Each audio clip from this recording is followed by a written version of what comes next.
فاعوذ باللہ من الشیطان الرجیم بسم اللہ الرحمن الرحیم ولا تحنوا ولا تحزنوا وانتم الاعلون ان کنتم مؤمنین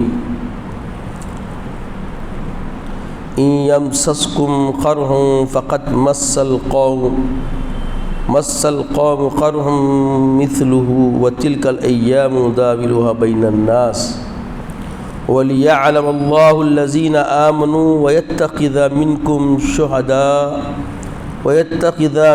شهداء والله لا يحب الظالمين صدق الله العظيم وصدق رسوله النبي الأمين الكريم من الشاهدين والشاكرين۔ تمام تعریف اللہ رب العزت کے لیے سزاوار ہے جو ساری خلقت کا پالنہار ہے، جس کے دست قدرت میں کل جہاں کی بادشاہت ہے، جو چاہتا ہے کر گزرتا ہے، اس کے اختیار کو کوئی روک نہیں سکتا۔ وہ قدیم ہے، ابد الآباد سے ہے اور ہمیشہ ہمیشہ رہنے والا ہے۔ میں گواہی دیتا ہوں کہ نہیں ہے کوئی معبود برحق لائق عبادت سوائے اللہ جل مجدہ کے، اور میں یہ بھی گواہی دیتا ہوں کہ محمد عربی صلی اللہ تعالی علیہ وآلہ وسلم اللہ کے بندے اور خاص رسول ہیں۔ صلاۃ و سلام نازل ہو ہمارے آقا نامدار حضور تاجدار محمد عربی صلی اللہ تعالی وسلم پر، آپ کی آل پر، آپ کے اصحاب پر۔ بزرگان دین، برادران اسلام، اب ہم اور آپ ماہ ربیع الثانی میں سانس لے رہے ہیں۔ یہ ماہ مبارک سال کا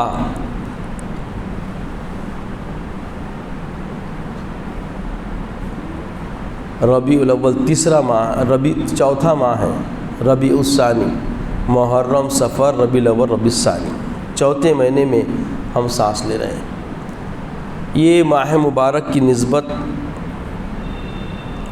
اس شاقان اولیاء اللہ نے حضور سیدنا عبد القادر جیلانی المعروف پیران پیر غوث العظم دستگیر رحمۃ اللہ تعالی علیہ کے نام سے بھی اس کو موسوم کیا جاتا ہے۔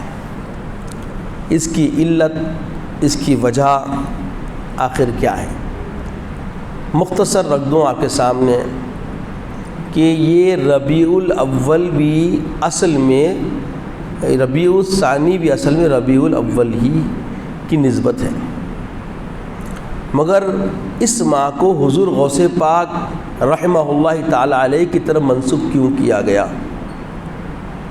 اس کی ایک علت، ایک وجہ ہمارے سامنے قرائن کے ذریعے آتی ہے کہ حضور سیدنا غوث العظم دستگیر رحمہ اللہ تعالی علیہ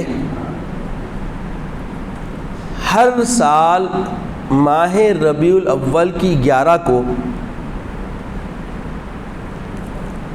سب اپنے چاہنے والوں کو بلاتے، رات بھر آپ اللہ کے رسول صلی اللہ علیہ وسلم کا اسوہ بیان کرتے، اور دوسرے دن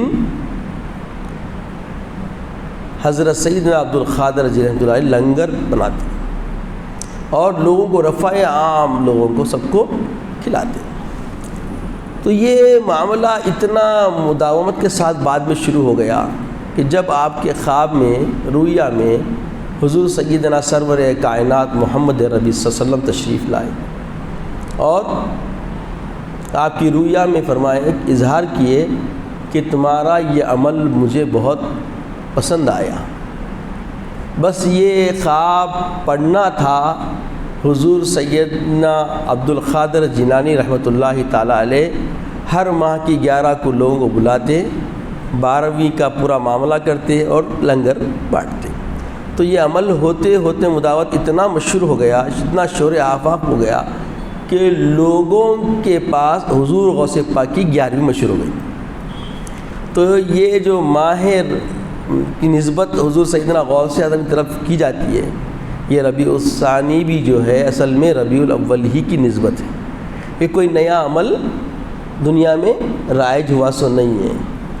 اب کچھ چیزیں ہیں جو ہمارے پاس رواج پکڑ لی کہ علم، یہ علم کی شناخت ہے، یہ بھی اس کی بھی قرائن سے جو چیزیں ہمارے سامنے آتی اس پر بھی میں روشنی ڈال دوں۔ حضور غوث پاک کا جھنڈا علم جو پہچان ہے سنیوں کی،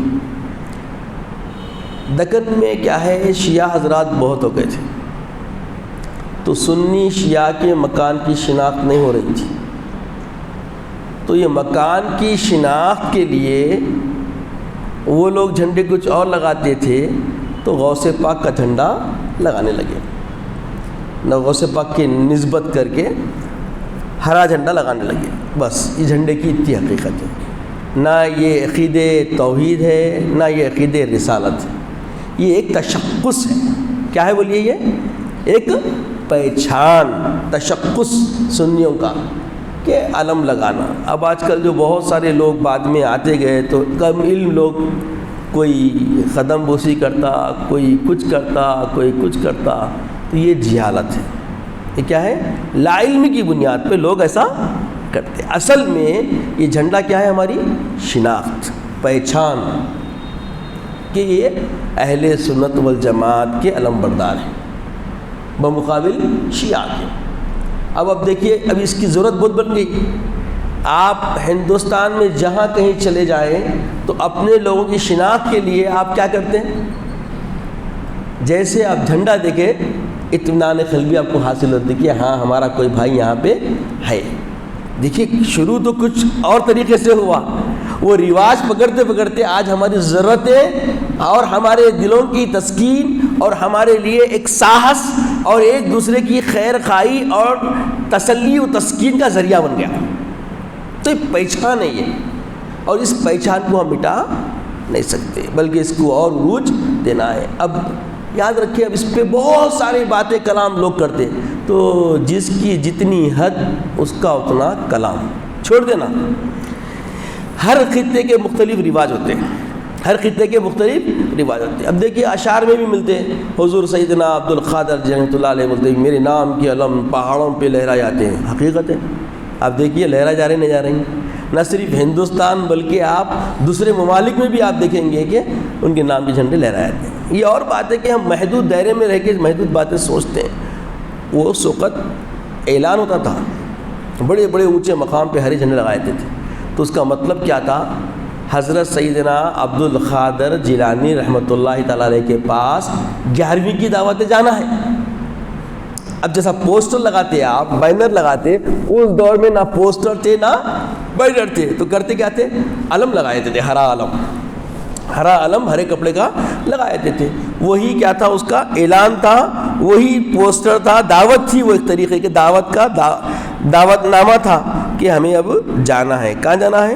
حضور سیدنا غوث الاعظم دستگیر رحمۃ اللہ تعالیٰ علیہ کے خانقاہ کو جانا ہے، وہاں جا کے 11ویں کے بارے میں، ربیع الاول کے بارے میں ہم کو سننا ہے۔ تو یہ ایک قسم کا اعلان ہوا کرتا تھا۔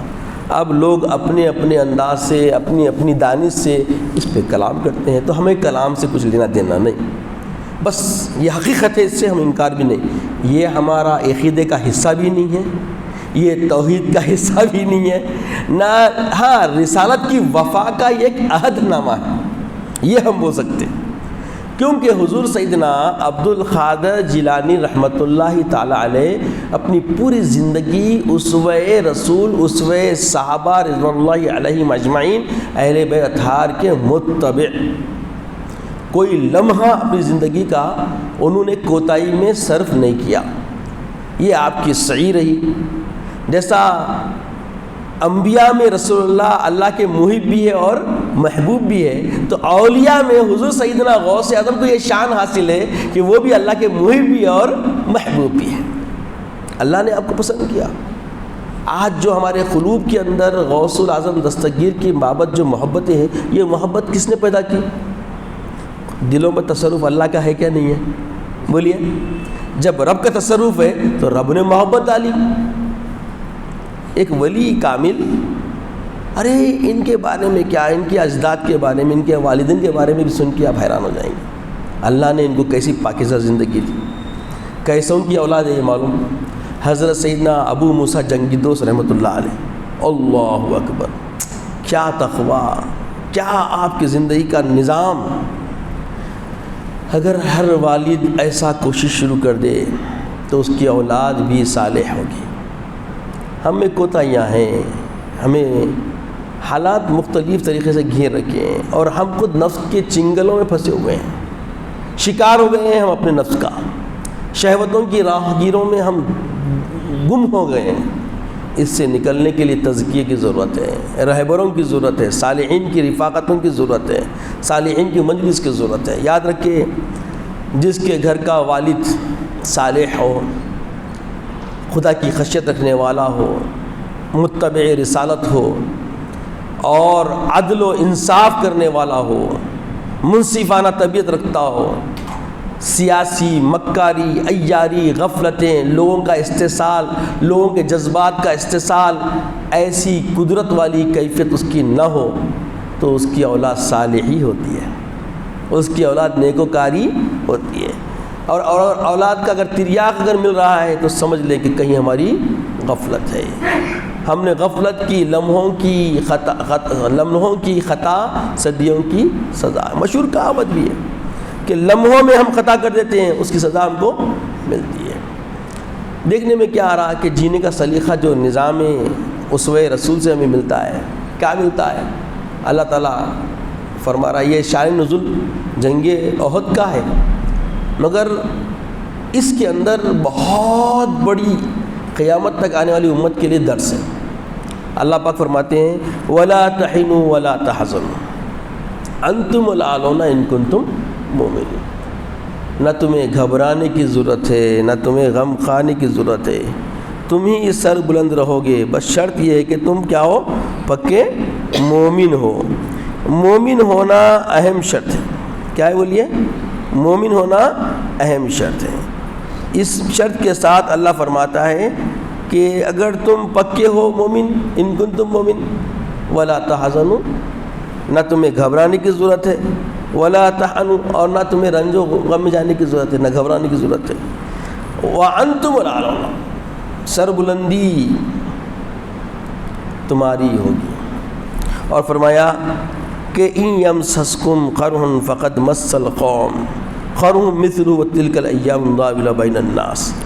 اللہ کے رسول صلی اللہ علیہ وسلم کے دندان مبارک بھی شہید ہوئے جنگ احد میں، ہے نا؟ تو یہ اللہ پاک فرما رہا ہے کہ یہ معاملہ پہلا نہیں ہے، قرح مثلہ، آپ کی طرح ایسے زخم اور لوگ بھی کھائے ہیں۔ یہ جو دن ہے، یہ دن کیا ایسے رہنے والے ہیں، تلک الایام نداولها بین الناس، دن لوگوں کے درمیان پھرتے جی۔ مکے والے کیا سمجھتے تھے؟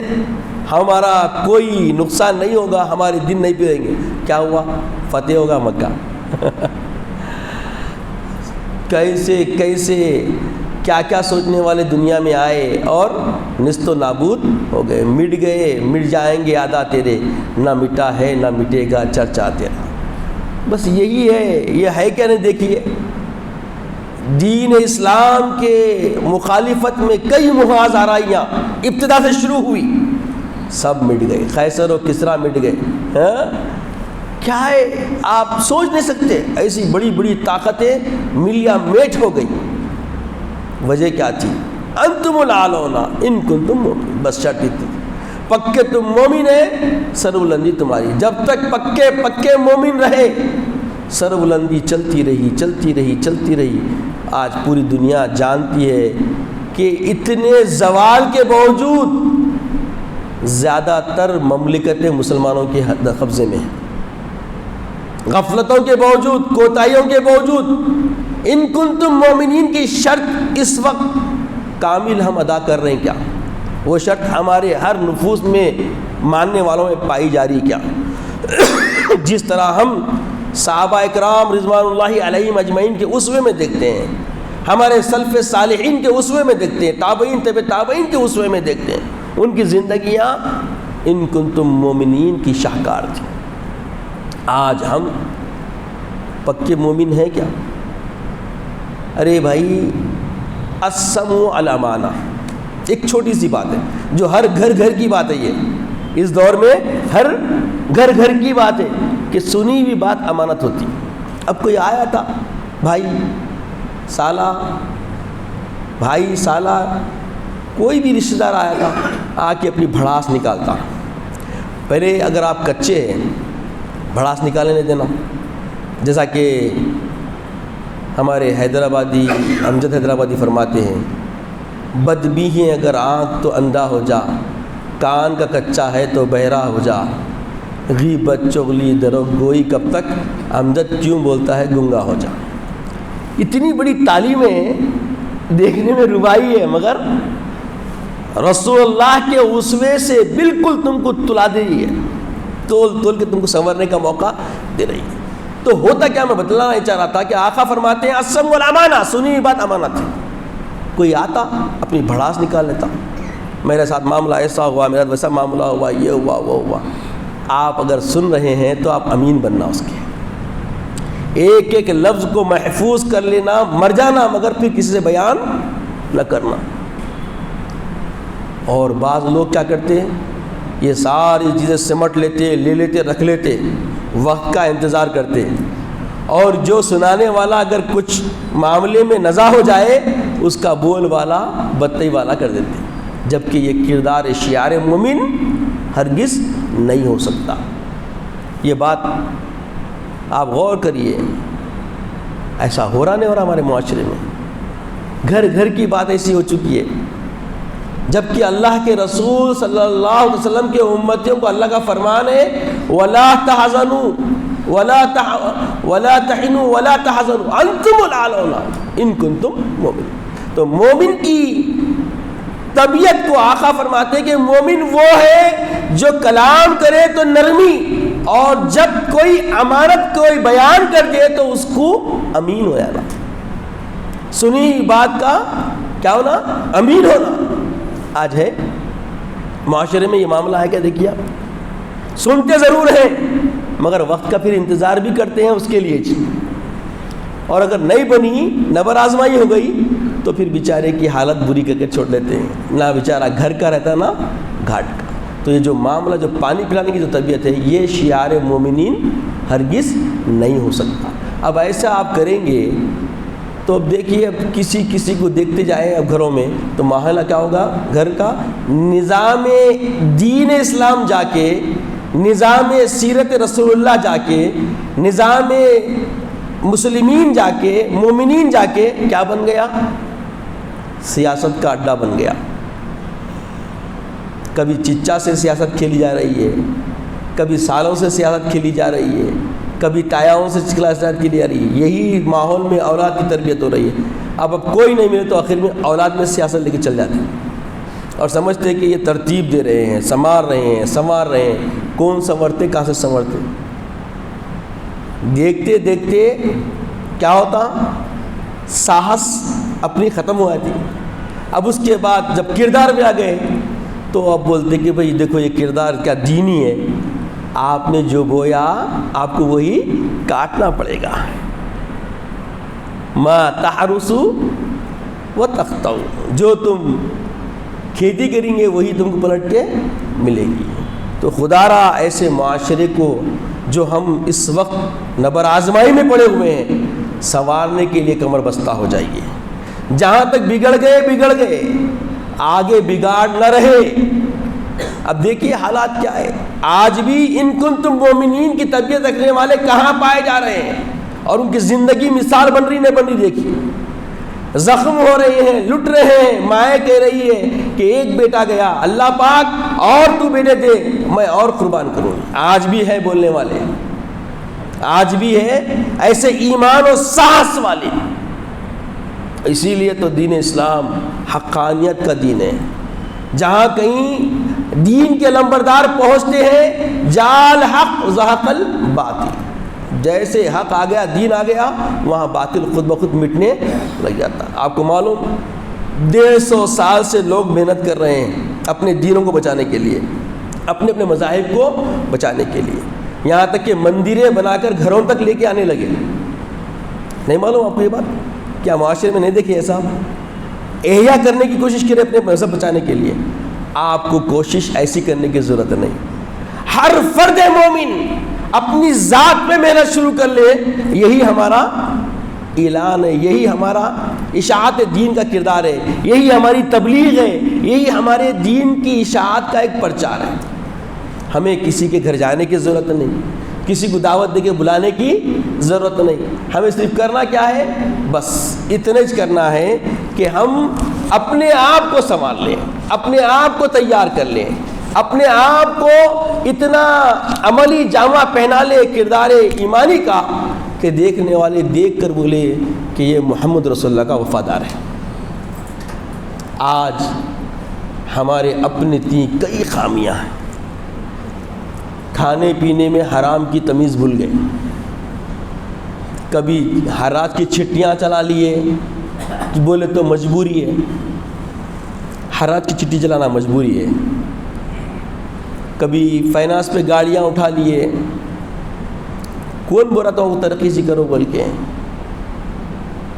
جب تنگی ہوگی, تکلیف ہوگی, احساس, ساہس, درد, صبر, شکر بہت بڑی منزل پہ ہوگا. اور جب آپ آسانی سے مکروہ, تحریمی, حرمت والے راستے اختیار کریں گے تو آپ کی اساسیت, آپ کی ایمانی حلاوت والی زندگی پوری بگڑ جائے گی. اس کے بعد نقصان جو آئے گا وہ نقصان کوئی اس کی مداوت نہیں کر سکتا, اس کو کوئی خلاصہ کی اس سے نجات نہیں دلا سکتا. آج عصر حاضر انہی چیزوں کا متقاضی ہے کہ ہم یہ چیزوں کو ترک کریں, چھوڑیں.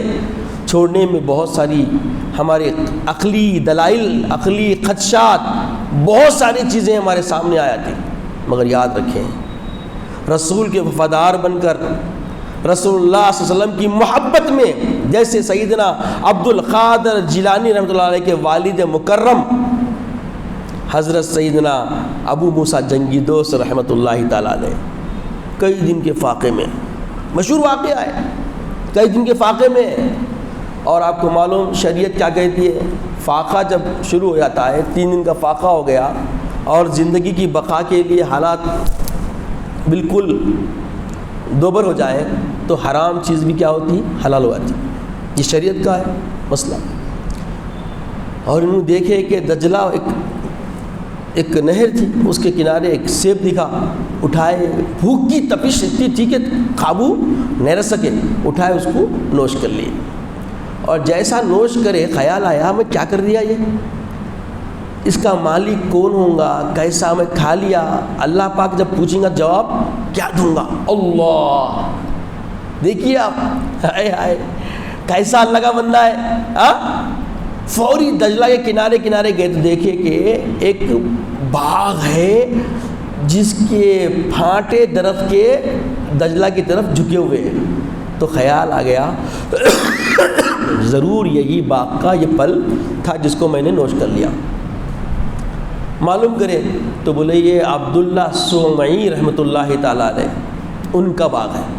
کون؟ عبداللہ سومعی, وہ بھی بڑے تقوی والے. اندر گھسے دیکھے تو کیا ہے, ایک جھاڑ کے نیچے بدنے میں پانی رکھا ہوا ہے, تلاوت میں مشغول ہے, ذکر میں. جا کے ٹھہر گئے. کافی وقت کے بعد جب ان کی آنکھ کھلی, مکاشفے سے باہر آئے, بولے کون ہے بابا, کدھر آئے؟ تو بولے حضور میں جا رہا تھا, میری حالت ایسی تھی اور اسی غشی کی حالت میں آپ سیب کھا لیا, دیکھا کہ سیب کے آپ کے پھانٹے گرے ہوئے, شاید آپ ہی کا گھر درخت کا سیب ہے, میں اس کی معذرت اور معافی کے لیے حاضر ہوا. حضرت سومعی رحمۃ اللہ علیہ بولے اس دور میں ایسا تقویٰ, معافی کے لیے طلب کرنے کے لیے میرے پاس آ گئے. نظر تھی. آج ہماری آپ کی فکر کچھ اور ہے, وہاں کی فکر کچھ اور ہے. آج اگر بیٹی دینا ہے تو ہم بہت کچھ سوچتے, روٹی سوچتے, سب بہت کچھ سوچتے, اور وہ سوچ بھی بعض چیزوں میں ضروری دکھ رہی کیونکہ عقلی دلائل ہمارے پاس بہت ہے. یہی بولا نا, جہاں عقل کام نہیں کرتی وہ دین کا معاملہ الگ ہوتا.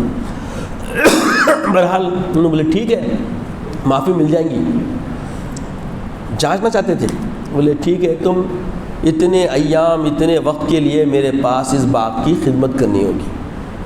اگر تم کرے سمجھ میں آ گیا تو پھر میں تم کو معافی دے دوں گا. ٹھیک ہے. تو باغبانی میں خدمت کی ہے. اور جیسے مدت ختم ہونے کو تھی بولے حضرت مدت ختم ہونے کو تھی, بولے ایک شرط ہے میری, وہ شرط پوری کر دو میں بالکل تم کو معاف کر دیتا ہوں. بولے کیا ہے؟ تو بولے میری ایک لڑکی ہے جو آنکھوں کی اندھی ہے, پیر کی لنگڑی ہے اور کانوں کی بہری ہے, منہ کی گونگی ہے, ہاتھوں کی للی ہے, چاہتا ہوں کہ تم سے نکاح کر لو. کچھ وقفہ لیے. بولے ٹھیک ہے حضرت, اگر معافی کے لیے یہی شرط ہے تو منظور ہے. معافی کے لیے اگر یہی شرط ہے تو منظور ہے. نکاح ہو گیا. خطبہ عبداللہ سویت اللہ علیہ پڑھ دیے. جب خلوت کے لیے جب حجر عروسی میں پہنچے تو دیکھے کہ ایک حسین و جمیل خوبصورت زمین بیٹھی ہوئی ہے. نکلے, فوری کمرے سے باہر آ گئے, وہیں مصلی ڈالے, رات گزار دیے. فجر کی اولین ساعتوں میں مسجد پہنچے. فجر کی نماز عبداللہ سغمئی رحمۃ اللہ علیہ کے پیچھے پڑھے. اس کے بعد حضرت سے ملاقات ہوئی تو بولے حضرت کو پوچھے کہ کیا ہے, کیسے گزری؟ تو بولے کیا گزری؟ مصلی باہر ڈال کے وقت گزارا, کوئی غیر محرم میرے حجرے میں آ گئی تھی. بولے وہ کیسے؟ تو بولے آپ جو اوصاف بیان کرے وہ اوصاف میں سے ایک بھی وصف اس میں موجود نہیں تھا. آنکھ بھی ماشاءاللہ تھے, ہاتھ پاؤں سلامت تھے. تو سوف سننے کے بعد بولے میں آنکھوں کی اندھی اس لیے بولا کہ اس نے کبھی غیر محرم کو اپنی آنکھوں سے نہیں دیکھی. کان کی بہری اس لیے بولا اللہ رسول کی رضا کے علاوہ اس نے کوئی گفتگو سماعت نہیں کی. منہ کی گونگی اس لیے بولا اللہ رسول کی رضا کے علاوہ اس نے کبھی کسی سے بیکار کی گفتگو نہیں کی. اور ہاتھ اللہ کی راہ کے علاوہ کہیں اس نے نہیں اٹھائے. اور قدم میری اجازت کے بغیر, اللہ کی رسول کی رضا کے بغیر اپنے قدم کہیں آگے نہیں بڑھائے.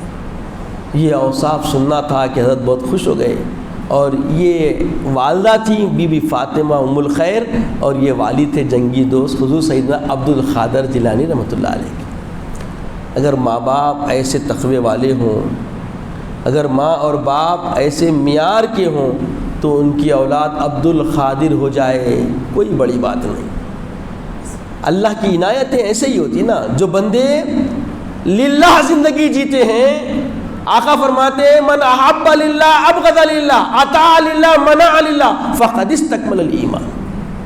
میرے آقا کا فرمان ہے کہ جس نے اللہ کے لیے محبت کی, اللہ کے لیے دعوت کی, اللہ کے لیے کچھ دیا اور اللہ کے لیے اپنے ہاتھ کو روک لیا, یہ چار کام جس نے کر لیے اس کا ایمان کامل ہوگا.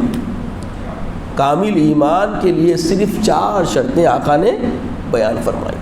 یعنی ہمارے کام میں للہیت ہونا, اولاد کی تربیت ہو تو للہیت میں ہونا, اولاد کے درمیان گفتگو ہو رہی ہو تو للہیت کے لیے ہونا ہے, نفس کے لیے, اپنے آپ کو منوانے کے لیے. ایسا کوئی کام و کردار اخلاق حمیدہ کے خلاف کسی اسلاف کی زندگیوں میں نظر نہیں آتا جو اللہ والے ہیں. اللہ والے اپنی ہر ساعت ہر گھڑی کو تول تول کر آگے بڑھاتے ہیں. آج ہم غفلت میں فیصلے کر رہے ہیں, کبھی کسی کی محبت میں بہک گئے تو کبھی کسی کی محبت میں بہک گئے. عدل و انصاف کرنا ذمہ داری ہے. اگر کوئی گھر کا بڑا بزرگ ہے تو گھر کے نظام کو پہلے بنانا, اس کے لیے خود کو بنا کے پیش کرنا پڑے گا. اب گھر کا بڑا نمازوں سے آری زندگی اپنی پوری بیکار کے وقت میں گزار رہا ہے اور سب سے چاہتا ہے کہ سب علامہ بن کے نکل جائیں, سب حفاظ کرام بن جائیں, پوری اولاد بن بھی جائے تو وہ درخت اس کا پھل ثمرآور لذیذ نہیں ہو سکتا, کیونکہ اس کی آبیاری اس طریقے سے بولیے نہیں ہو رہی ہے. جس درخت کی آبیاری اطاعت رسول سے ہو, اللہ کی خشیت سے ہو, الفت و محبت و ادب رسول سے ہو, تو دیکھو پھر اس کا معاملہ کیا ہوتا. ہر گھر میں عبد القادر نظر آ جائے گا. حضرت سیدنا عبد القادر رحمۃ اللہ نے کیا کہا, وہ بھی تو یہی پیروی کے لیے دعوت دیتے رہے پوری زندگی. حضرت سیدنا عبد القادر زندگی کی دیکھیے آپ کیا ہے, اشاعت دین کے لیے, دعوت امت تبلیغ کے لیے, امت کی خیر خواہی کے لیے. ہر ایک کو کجی سے نکال کر ایک راحت و نور کی راہ پہ گامزن کرنے کے لیے. یہی تو ان کی زندگی کا قرینہ رہا. پوری زندگی کا اسوہ دیکھیے عبد القادر جیلانی کیا ہے. خود اپنی ذات کا بھی تزکیہ کرتے رہے اور جب بکمال ہو کر بیٹھے تو لوگوں کو شریعت، طریقت، حقیقت، معرفت سے آراستہ کرتے. ایسا کسی کو ادھورا نہیں چھوڑے.